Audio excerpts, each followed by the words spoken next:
poquito tiempo. Así que si gustan, podemos iniciar con esta diapositiva. Es la primera pregunta.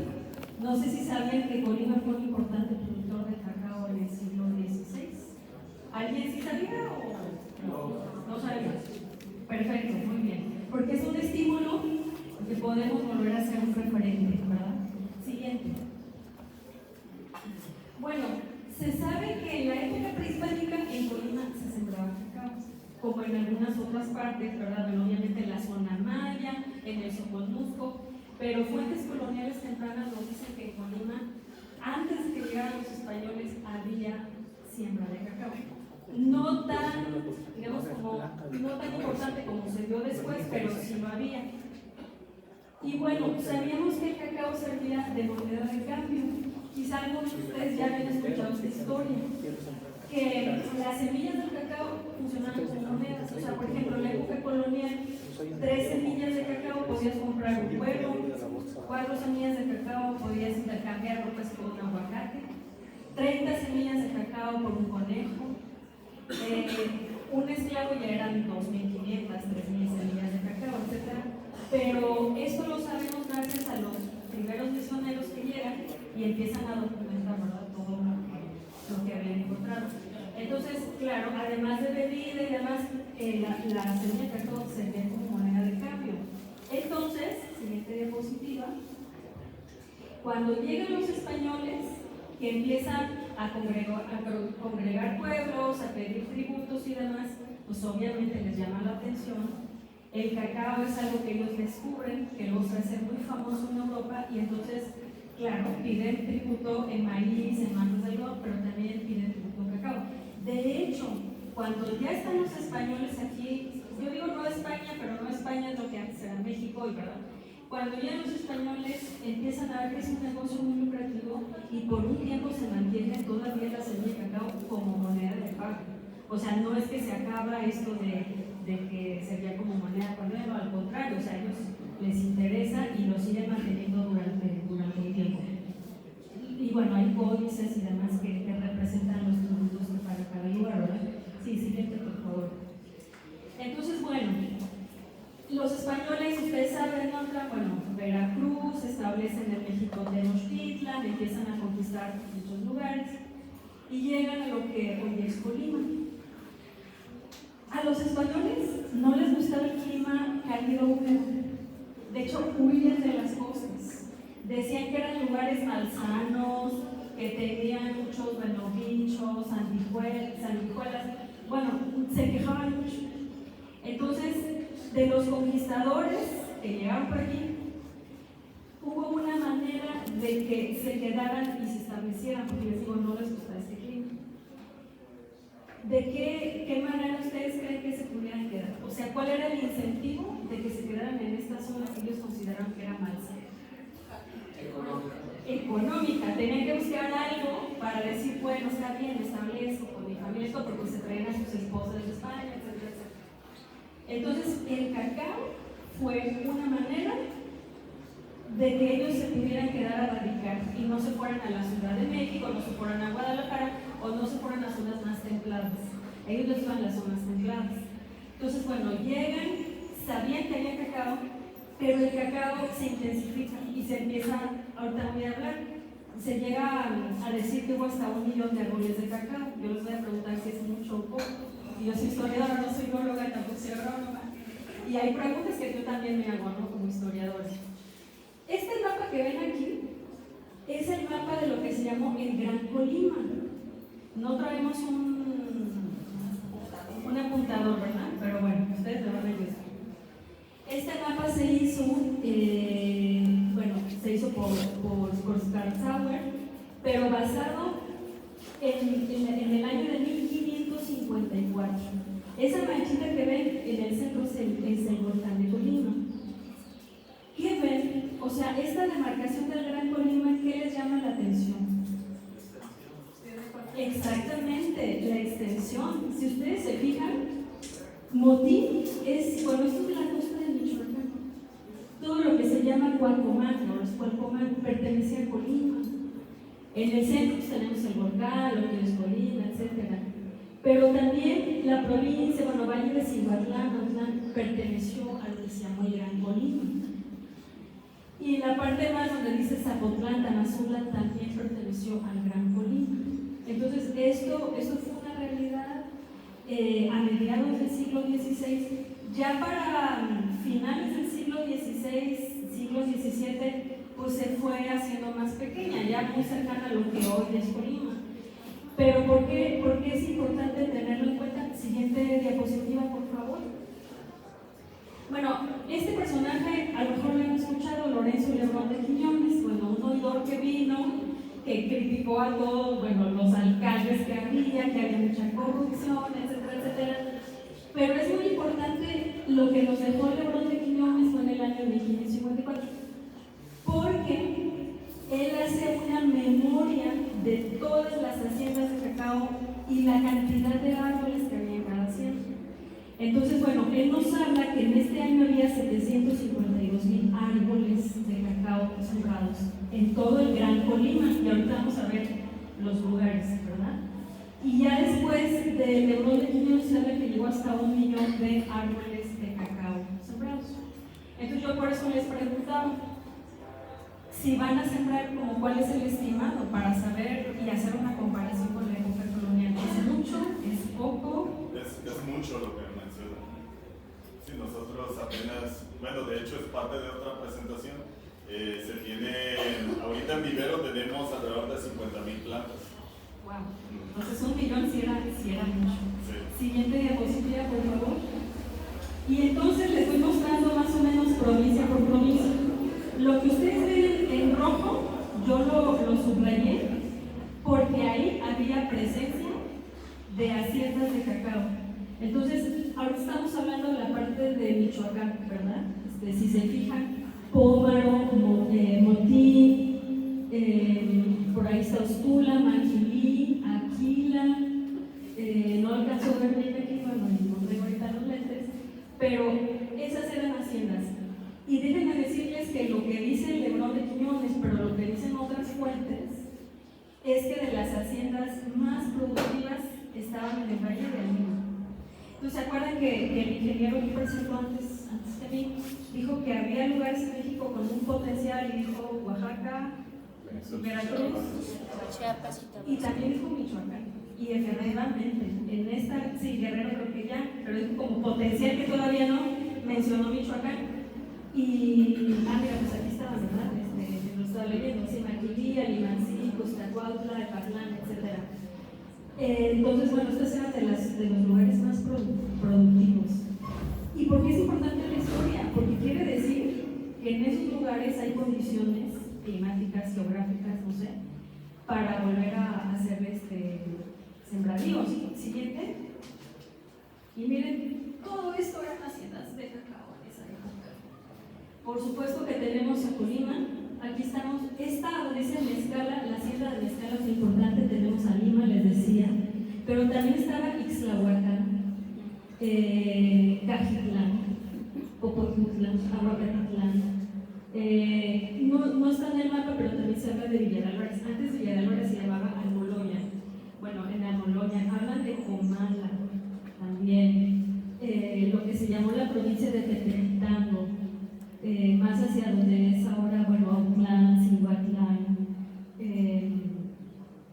Entonces, si les interesa esta diapositiva y demás, con mucho gusto se las puedo compartir. Porque cuando menos tenemos los lugares donde en el siglo XVI quiere decir que hay a lo mejor algún vestigio también, ¿no? Pueden ir a buscar ahí, pero quiere decir que son lugares propicios para la hacienda de siguiente diapositiva, por favor. Entonces, bueno, ¿cuáles fueron los factores de auge? Ya les hablé del uso del cacao como moneda, ¿verdad? Hasta finales del 16 se utilizó como moneda digamos, de intercambio, y todavía se habla de principios del siglo XVII. Era un artículo de primera necesidad. Su consumo tras la aceptación del chocolate era comparable al consumo del actual café. Hay un autor francés muy famoso, Fernand Braudel, que él dice que los europeos conocieron al mismo tiempo las 3 bebidas estimulantes que van a marcar la historia: el chocolate, el café y el té. Porque parece que el té lo llevan desde China. Bueno, no os voy a hablar de esta historia ahorita, pero los europeos están navegando por todo el mundo. Entonces lo llevan desde China hasta Europa, y es en Inglaterra donde el té tiene así como un auge, ¿no? Entonces son las 3 bebidas más importantes para ellos. Y bueno, no voy a hablar, podría hacer otra charla sobre historia del chocolate, que también es muy interesante porque solo voy a hablar de cacao. Pero parece que el cacao en Europa se consume de manera diferente que como se consumía aquí. Lo que yo he leído es que, por ejemplo, en la época prehispánica, en la zona maya, el chocolate como bebida se consumía fría, sobre todo fría. Ya para los aztecas empiezan a consumirla caliente, que es cuando llegan los españoles, ¿verdad? Y entonces se quedan como eso. Y tenía chile, por ejemplo, ¿no? Tenía vainilla, etc. Ya los europeos empiezan a ponerle el azúcar, ¿verdad? Que es cuando comienza el auge también del azúcar. El azúcar, los europeos sobre todo tienen la zona de las Canarias y luego el Caribe, donde producen en gran cantidad. Entonces, en que el inicio de nuestros problemas luego de diabetes nos va a empezar ahí, no porque el azúcar sea malo en sí, sino porque exageramos, ¿verdad? En consumirlo, pero la combinación del chocolate con el azúcar realmente es desde esta época, y bueno, pues el último punto, aunque existía en la época prehispánica el cacao, como les dije, los españoles lo convierten en un monocultivo en Colima durante los primeros 50 años. Bueno, esta es una investigación que yo hice porque yo trabajé con historia de Colima en el siglo XVII. Mi tesis doctoral fue sobre gobierno en Colima en el XVII. Y entonces, esto son una serie de inventarios de los vecinos de Colima en el año de 1622. El original está en el Archivo General de Indias de Sevilla. Y fíjense cómo están distribuidas las inversiones. O sea, el cacao en 1622 es la principal actividad económica. O sea, el 44% de las inversiones es de cacao.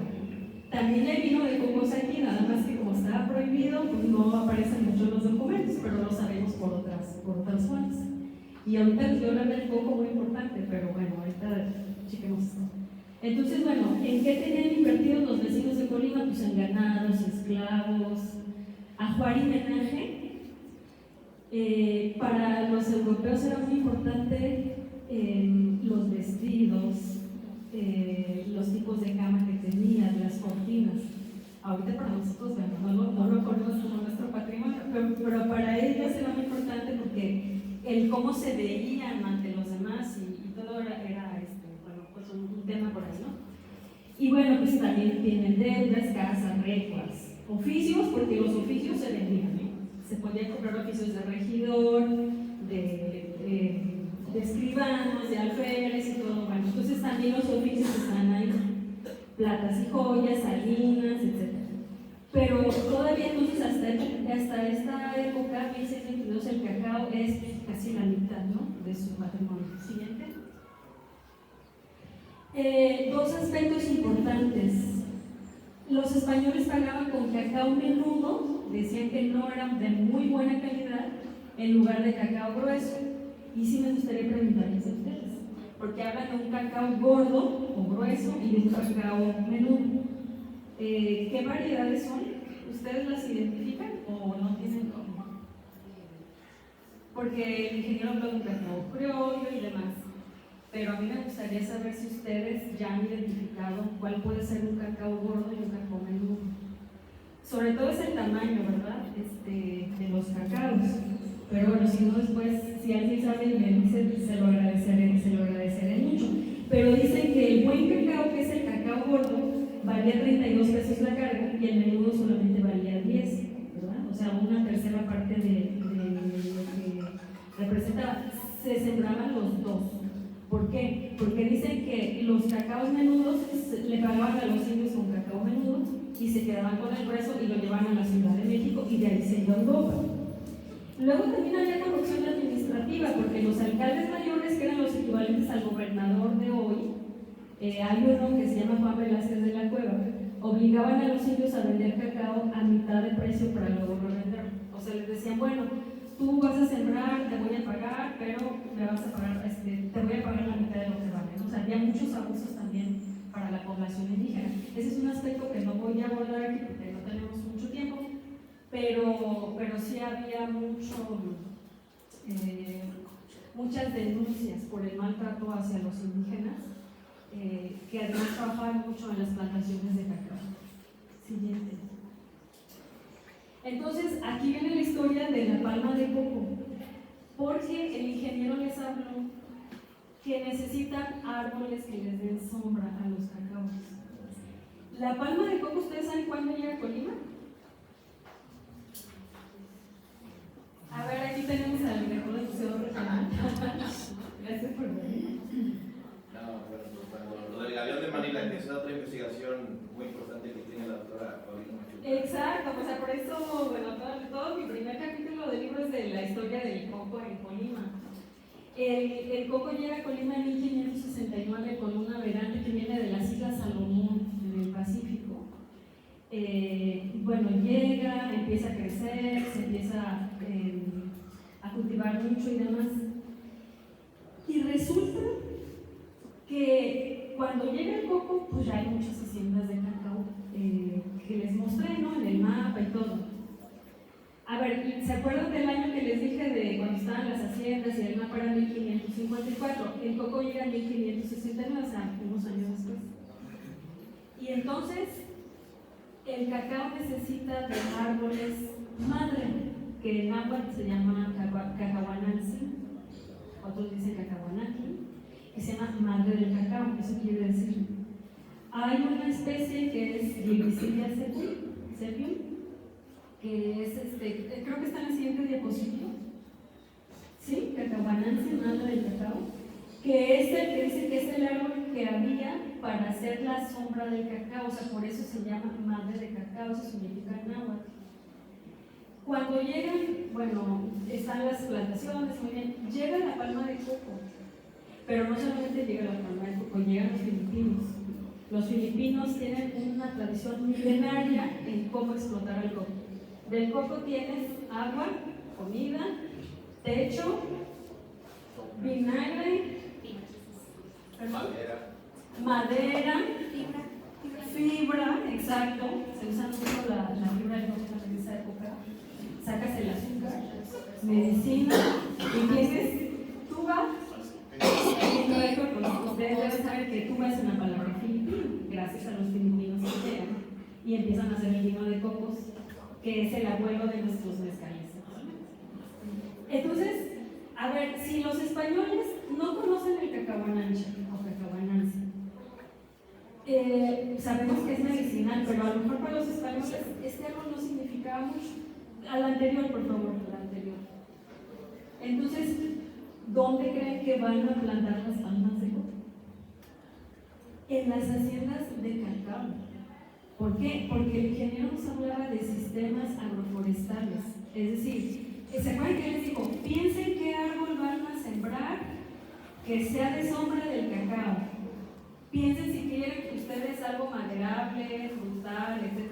Bueno, pues eso se hizo en la época colonial y los españoles empezaron a quitar los árboles nativos que le daban sombra al cacao y empiezan a sembrar la palma de coco exactamente en las haciendas de cacao que había. Entonces, por eso es un éxito, porque tienes el cacao y tienes la palma que les dije que sacas todo eso que hay. O sea, miren, en esa época ir de Colima a la Ciudad de México tardabas 40 días entre que ibas y venías. Entonces, por ejemplo, el aceite de oliva que usaban los españoles, pues no era tan abundante como ahora. Entonces empezaron los españoles también a sacar el aceite del coco, o sea, se empezó a usar mucho aceite, vinagre de coco, azúcar de coco, y todo eso los enseñaron los antiguos. Entonces, si tú tienes en una hacienda 2 árboles que te dan producción, pues excelente. Por eso es el éxito también de la palma de coco, o sea, y es lo que les digo que he trabajado. Esta foto la tomé en Filipinas, porque yo es lo que más trabajo, ¿no? Este es un árbol de cacao y alrededor hay palmeras. Y en la época colonial nos llegó la palma de coco, pero el cacao se llevó a Filipinas en el galeón. Entonces tenemos un fenómeno en los dos lados del mundo. La palma de coco siendo el árbol sombra. Con esto no me estoy diciendo que lo hagan, digo que se lo pueden hacer, pero les quiero decir que fue un modelo muy exitoso en la época colonial por todo lo que tenían, ¿no? Entonces, siguiente.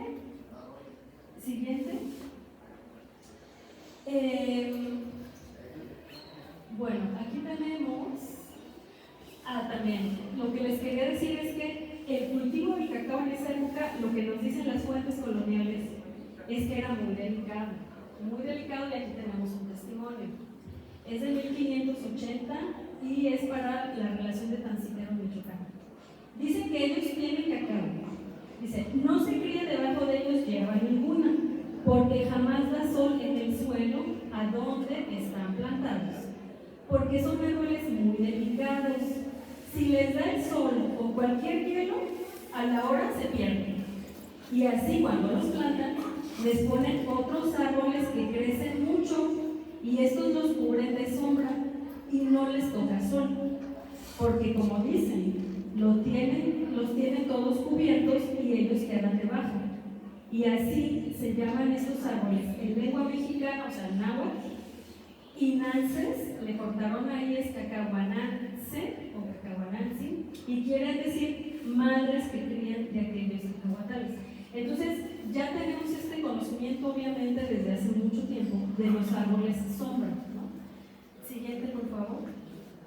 Y aquí tenemos otra de la provincia de Motín, donde les decía que también en Motín se sembraban motines, costa de Michoacán. Esta la elaboró el alcalde, Juan Alcalde de Rueda en 1580, y dice que la presencia de árboles protectores era fundamental. Dice, algunos huracanes suele haber en esta provincia de Motines, de vientos tan recios, procedidos de esta mar del sur, o sea, el Pacífico, algunas veces con lluvia y algunas sin ella, que vienen con tanto ímpetu que derriba muy poderosos árboles, por bien arraigados que estén, que la huerta de cacao que coge deja desmochados los árboles de sus sombras, de tal manera que deja el árbol de cacao al sol con notable daño y perjuicio. Entonces, fíjense, tenemos los testimonios de 1580 que nos están hablando de la importancia del árbol sombra, ¿verdad? Sí. Entonces, esta es una tabla de la que les decía de 1622, que yo revisé estos expedientes de los vecinos de Colima, y les decía que están en el Archivo General de Indias, y entonces dije, voy a hacer una relación de las huertas de cacao que tienen palmas. Entonces, en 1622, si se fijan, de estas personas, aparece Cajitlán, Alima, Huacatlán, Zapotlanejo, pero no Zapotlanejo donde venden ropa, ¿verdad? Es otro que está acá en Colima.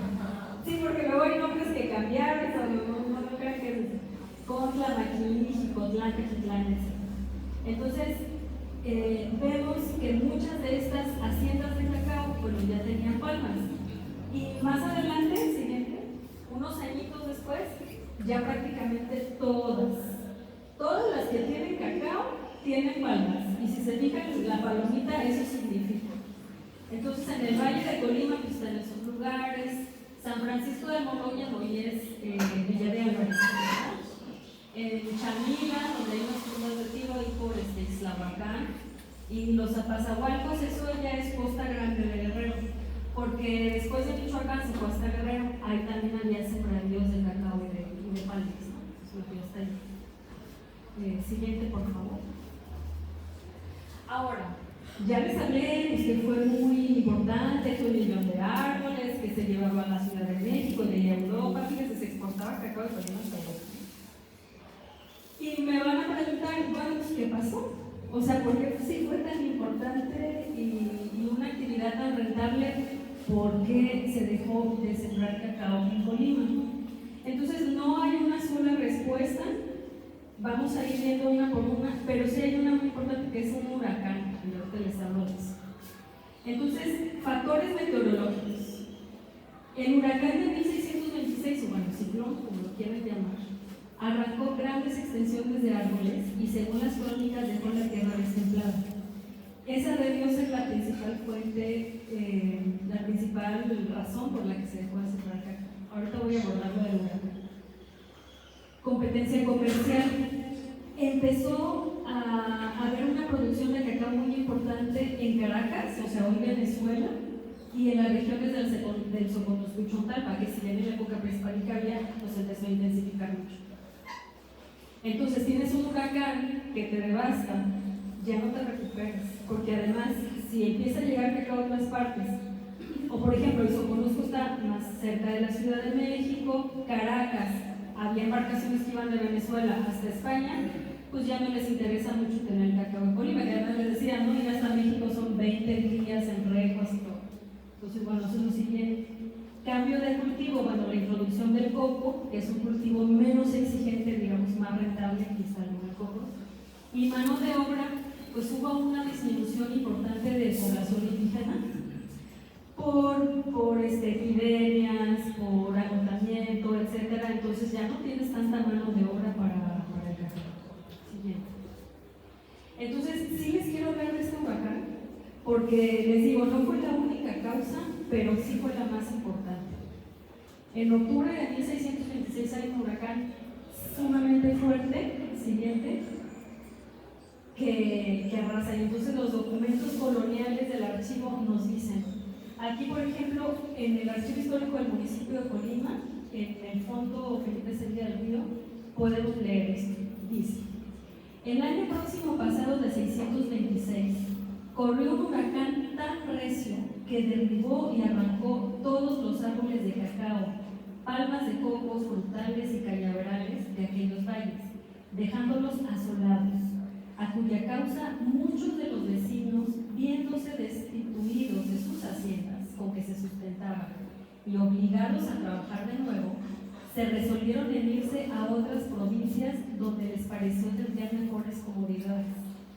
O sea, fue tan fuerte, y ahorita más o menos les voy a decir como el trayecto, que el propio alcalde mayor tuvo que hacer una orden para que nadie saliera de Colima porque se estaban yendo. O sea, imagínense la magnitud de este fenómeno meteorológico, ¿no? O sea, como una orden de que no salgas, porque sí se empezaba a descubrir. ¿Sí?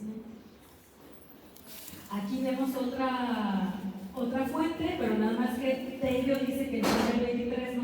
Porque Tello escribió esta crónica como 30 años después del huracán, 20 años después, entonces, bueno, está mal, pero el año de 1623, como era el 26, en la villa de Colima, por el mes de septiembre, que fue en octubre, se levantó hacia la parte del volcán que está al norte de la dicha villa un aire tan grande que creciendo en furia y continuando por tiempo de 2 días con mucha agua, llegó a ser tan furioso que obligó a los religiosos y clérigos no solo a valerse de los conjuros y tocar las campanas a plegaria, sino también a descubrir el Santísimo Sacramento y sacarlo a vista.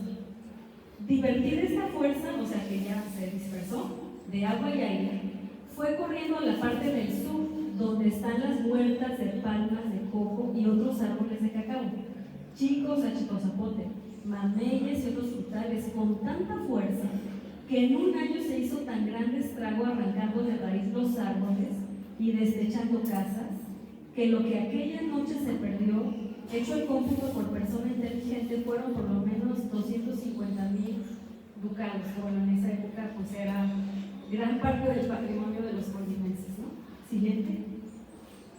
Y ya ves otro fragmento, ya es el último de los fragmentos, dice: era por aquel tiempo villa muy rica y muy, o sea, Colima, ¿no? Villa muy rica y muy llena de hombres que tenían a 50,000, 100,000, 200,000 ducados de haciendas por el mucho trato que había en ella con sus frutos, de los cuales el principal era el cacao, a cuyo rescate acudían mercaderes de muchas partes.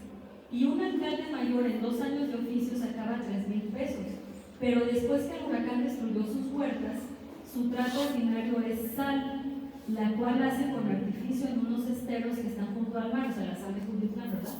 aprovechándose del salitre y aguas a nombre de los dichos esteros para hacerla, los cuales distan de la dicha villa, 8 leguas, y haránse cada año 14,000 familias de sal. Bueno, aquí ya está hablando del sal. Pero dice, otro tanto tiene que es el vino artificial, el cual hacen de las palmas de coco. O sea, lo que dice Tello es que después del cacao, ¿qué nos quedó? Sal y vino de cocos, ¿no? Siguiente. No sé si se acuerdan del huracán Patricia, que dijeron que casi iba a devastar Colima, que no salí. Bueno, yo no estaba aquí, ya no vine aquí, pero más o menos leyendo documentos, no soy meteoróloga, pero viendo qué haciendas de cacao afectó y demás, creo que ese es el proyecto del huracán Patricia. Yo creo que más o menos ese trayecto y con esa furia fue lo que destruyó hace varios siglos. Tengo una amiga que tiene por allá por la costa de Colima, cerca de Jalisco y demás, que dice que ahí sí hubo una devastación muy grande de este huracán, que es donde también se habla de que hubo devastación en las haciendas de cacao. Entonces yo como que hago una comparación de la magnitud que tuvo. Entonces, tengan ustedes colimenses, tengan en mente ese año de 1626. Estos son los documentos con los que uno trabaja. Por ejemplo, es un documento del Archivo Histórico del Estado de Colima. Los historiadores de la época colonial lo que hacemos es algo que se llama paleografía, porque claro, si se fijan, pues es un español antiguo, pero además la forma de escribir, la verdad es que sí es, cuando no lo conoces es un poco complicado, bueno, ya luego no se acostumbra, ¿no? Pero lo que hemos encontrado en el archivo son muchos documentos que se llaman dejación de haciendas, ¿no? ¿Qué significa? Que los que tenían haciendas y su título, como ustedes van a notar, ya tienen sus escrituras, empezaron a dejarles. ¿Por qué? Porque ya no eran rentables. Y las querían vender y nadie se las compraba, porque el de frente también tenía una hacienda y tampoco ya era rentable, ¿no? Entonces, siguiente, tenemos varios documentos así. Otra dejación de una hacienda, también es del año 1626. Siguiente. 1642. Esta también, otra, es un pago de censos, porque claro, sobre las, no les voy a explicar mucho, pero cada hacienda de cacao hacía aportaciones a la iglesia, incluso la iglesia también a veces hacía préstamos y demás, entonces había mucho dinero de por medio ahí y ya no pudieron pagarlas. Siguiente. Esta es una genealogía fue un nieto de los conquistadores de Colima, el conquistador Jorge Carrillo de Guzmán, este es el nieto.